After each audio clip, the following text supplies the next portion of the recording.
Let me ask you something quietly, honestly. Have you ever noticed how money stress doesn't usually come from one big disaster, but from 1,000 small pressures stacking up? Rent due, food prices creeping higher, that feeling when payday arrives and somehow disappears faster than you expected. For a long time, I thought staying stuck financially meant something was wrong with me. Not smart enough, not disciplined enough, not lucky enough. But then I noticed something simple, almost uncomfortable. People who slowly escape financial stress don't usually make one dramatic move. They do one ordinary thing every day consistently until the math of life starts working in their favor. And once that happens, staying poor becomes very hard. Let me walk you through 5 daily practices that quietly change the direction of your financial life. Nothing flashy, nothing extreme, just patterns that compound. First thing I started doing every day, I forced myself to look at my money. Not judge it, not panic over it, just look. Most people avoid their numbers because the numbers trigger emotion, guilt, fear, pressure. But avoidance is expensive. When you refuse to look at something, it grows teeth. Awareness is not control, but it's the door to it. I remember a month where I finally wrote down every expense. Rent, transport, food. Those little snacks grabbed when stress was high and time was low. Nothing dramatic happened that day. No miracle. But something shifted. Money stopped being this invisible force attacking me from behind. It became something in front of me, imperfect, but visible. I've seen this play out with friends too. One friend thought she was bad with money. Turns out she wasn't bad. She was just blind. Once she looked daily, even briefly, decisions got calmer. Less emotional. Less reactive. You don't fix what you refuse to see. Second thing I practiced daily. I moved money before I could feel it. Not a lot. Just something. Money that waits for motivation usually gets spent. Small automatic moves beat heroic intentions. There was a period when I told myself I'd save whatever was left at the end of the month. You can guess how that went. There was never anything left. Life always found a way to use it. So I flipped the order. I moved a small amount the moment money arrived. Before food decisions. Before weekend plans. Before stress entered the room.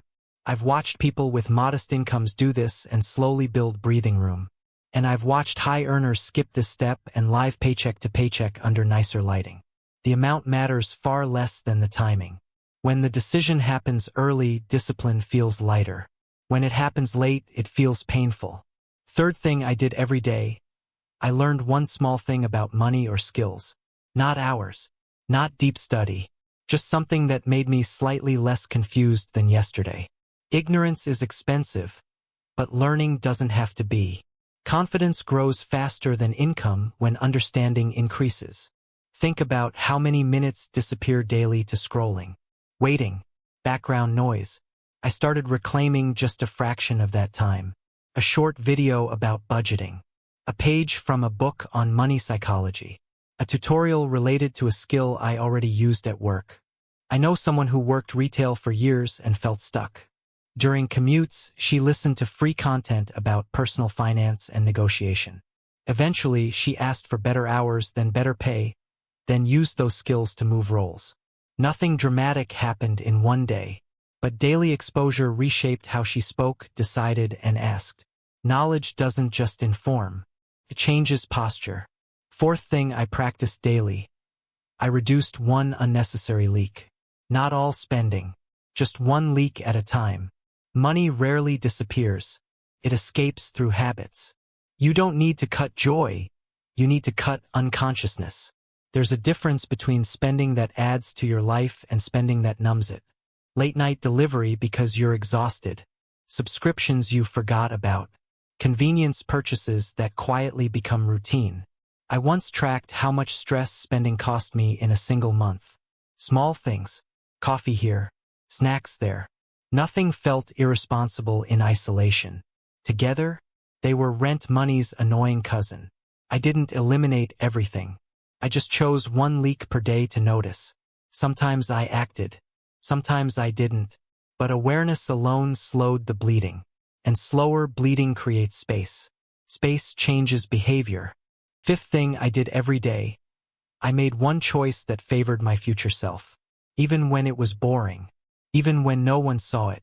Discipline is not punishment. It's delayed self-respect. Your future self lives on the choices you repeat today. Sometimes that meant cooking instead of ordering. Sometimes it meant walking instead of spending. Sometimes it meant saying no to something that didn't move me forward. I think about a man I knew who worked long hours and felt trapped.